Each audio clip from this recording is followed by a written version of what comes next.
Great, thank you, Chris. My name is Elaine Saul, and I will be now presenting on the surface water protection requirements that we have currently in the draft AgOrder 4.0. Specifically today, I will be covering 3 requirement areas for surface water protection, the first of which is irrigation and nutrient management. Second, pesticide management for surface water protection. And lastly, I will be also covering sediment and erosion management for surface water protection requirements. As I move through this presentation, there will be 4 topic areas that I will cover. The first will be those priority areas, which will determine where your ranch is located and when you have to comply with certain requirements. I'll move on then to monitoring and reporting that growers must complete to maintain compliance with this order. Also, I'll cover surface water limits and their associated timelines for when those limits need to be achieved. And lastly, I'll talk about third parties and where third parties can help assist growers to also achieve compliance with the requirements in this draft order.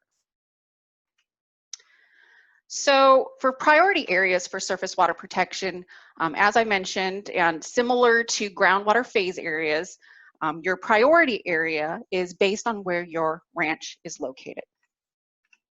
So there are 4 priority areas related to surface water protection. The first area is the Santa Maria watershed, indicated on the map in red. The second priority is the Salinas watershed area, indicated on the map in dark orange. The third priority areas are the Pajaro, Monterey Bay, and San Ynez watersheds, indicated on the map in the light orange. And lastly, the fourth priority area are all other watersheds, indicated on the map in yellow. So as we roll through these priority areas, there are some regional board as well as some third-party actions that will occur as we go from priority area 1 all the way to priority area 4. And these actions can include things such as focused outreach. We'll be reaching out to growers in these priority areas, providing them with some education about requirements and timelines, how to report, and we'll also include grower resources. Similar to grower resources that we currently have available for our current ag order, as we move to AgOrder 4.0, we will also provide growers with information such as a compliance calendar that will tell you what the requirement is, how to report, when to report, and so forth. And we do anticipate additional grower resources that we'll be able to provide to help provide information about each of the requirement areas. Some grower actions as we roll through these priority areas are things such as completing a follow-up implementation work plan. And I will be talking about this particular requirement in a later slide. In addition, some other actions as we roll through these priority areas are growers starting to coordinate with a third party, and also perhaps some technical assistance providers to help get them engaged on the requirements and starting to achieve or work towards compliance with these requirements. For monitoring and reporting related to surface water protection, there are 4 general types, and I'll be talking about each on some future slides. The first monitoring and reporting is surface receiving water. We also have follow-up, ranch level, and lastly, we have the annual compliance form report that's in GeoTracker. The first type of monitoring and reporting, the surface receiving water monitoring and reporting, I want to indicate that this is the receiving water level. So this monitoring and reporting occurs in those rivers and streams. This monitoring and reporting is not completed at your ranch. This requirement can be completed through a cooperative effort or a third party, or an individual grower can choose to complete this monitoring and reporting by themselves. It is noteworthy that currently Central Coast Water Quality Preservation, Inc. currently completes the surface receiving water monitoring and reporting on behalf of growers that participate with them. We do anticipate that Central Coast Water Quality Preservation, Inc., or a third party, will be continuing this receiving water monitoring under AgOrder 4.0. So if growers remain participants, again, this receiving water monitoring requirement will be completed. And just a reminder why we need this receiving water monitoring. It's really to understand the water quality in our irrigated agricultural areas. We want to be able to understand patterns as well as trends for where we're perhaps improving water quality, or maybe where we need to work a little bit more to get water quality improvements. The next type of monitoring and reporting for surface water protection is follow-up. Again, this requirement can be completed on a cooperative or a third-party basis, or by an individual grower. This particular monitoring and reporting is still at the receiving water level. It's in those rivers and streams. So again, it's not at the individual ranch level. The idea with this follow-up monitoring and reporting is to establish a work plan, either at the watershed level or sub-watershed level, to identify follow-up areas. So where are those water quality impairment areas? Where are the issues? And depending on where they are and what those water quality issues are, we will then have you identify follow-up actions in that work plan. Some of the follow-up actions could include things such as additional education related to some of the water quality issues, additional management practices maybe that need to be implemented, as well as perhaps maybe some additional monitoring locations in those receiving water areas to help us understand where those pollutant sources are coming from. In addition, we also do have a requirement in the order related to ranch level monitoring and reporting. So this type of monitoring and reporting, it may be required in a couple of instances. The first instance is when we continue to see a water quality issue and this water quality is not improving, and a grower is not part of that cooperative or third party effort. In this instance, ranch level monitoring and reporting may be required of that grower at their ranch. A second instance where ranch level monitoring and reporting may be required is when the surface water limits are not achieved by their timelines. And I will be talking in later slides on what those surface water limits as well as their timelines are.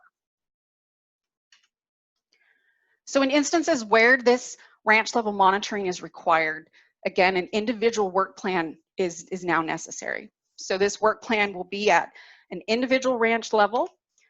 That individual ranch will need to identify follow-up areas on their ranch, and will also need to identify specific follow-up actions that they will take to help improve water quality. And again, some of those follow-up actions could include things such as additional education, implementation of additional management practices, and also perhaps some ranch level surface discharge monitoring. The last type of monitoring and reporting related to surface water protection is this annual compliance form report. Currently under AgOrder 3.0, about 2,500 ranches do complete this annual compliance form in GeoTracker. So we will be extending this requirement to all growers. And in this report, you will be reporting information such as your discharge characteristics, things like your irrigation runoff, stormwater runoff, any tile drain discharge. Also, the status of your farm plan. Is your farm plan complete? Is your farm plan updated? As well as a summary of your management practices and some sediment and erosion control measures that you're implementing on your ranch, specifically if there's impermeable surfaces on your ranch. And lastly, there will be some information that you'll need to report related to the education that you're getting related to the water quality issues in your area. So as we move on to those surface water limits and time schedules for surface water protection, I first want to dive in and kind of define what a total maximum daily load is and why we are using them. So a total maximum daily load, or a TMDL, is the maximum amount of a material that a water body can blend in on a regular basis and where we can still achieve water quality standards. So we do have quite a few TMDLs in the Central Coast region for irrigated agriculture. In those areas that have the TMDLs, those TMDLs have been adopted by the Central Coast Water Board, and those TMDLs have also been approved by the United States Environmental Protection Agency. And we will be using the limits that are established in that TMDL in this agricultural order. So those areas that have a TMDL, we will be focusing on limits related to nutrients, pesticides and toxicity, and sediment. For areas that do not have a TMDL, we will also be focusing on nutrients, pesticides and toxicity, and turbidity limits. For nutrients, for those areas that have a TMDL, we will be focusing specifically on nitrate, total nitrogen, total phosphorus, ammonia unionized, and orthophosphate limits. We do have multiple TMDLs related to nutrients, and they range all the way out until year 2044 when we need to meet those TMDL limits. For areas without a TMDL, we will be focusing on limits related to nitrate, ammonia unionized. And the timeline for when we need to achieve those limits is year 2031. For pesticides and toxicity, for areas that do have a TMDL, we'll be focusing on individual pesticides and toxicity. And again, we do have multiple TMDLs in agricultural areas that have different years when the limit needs to be achieved, and that ranges all the way out to year 2044. For those areas without a TMDL, we'll also be focusing on individual pesticides and toxicity limits, and the time frame for achieving those limits are year 2031. Sediment and erosion. For those areas with a TMDL, we'll be focusing on 2 TMDLs related to sediment. And again, those 2 TMDLs have different timelines, which range all the way out to year 2053. For areas that do not have a TMDL, we'll be focusing on turbidity limits, and those limits would need to be achieved by year 2031. In addition to these limits, we also have some requirements related to impermeable surfaces, which are those things such as plastic mulch and hoop houses.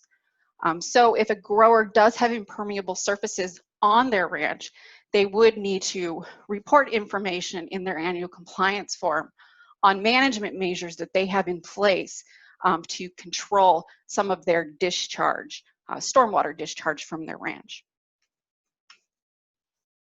So my last slide here is related to third parties for surface water protection. And I just really want to outline some of the areas where we do feel that third parties, cooperatives, can help assist growers achieve compliance with this order as well as the requirements in it.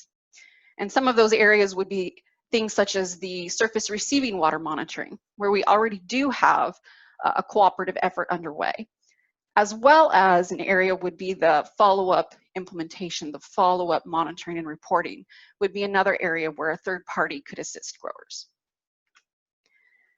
And just to highlight that a third party effort as well as growers, we understand that growers and third parties are very innovative, very creative, and we do look forward to the ways that they will work together towards solving these water quality problems we have in irrigated ag areas.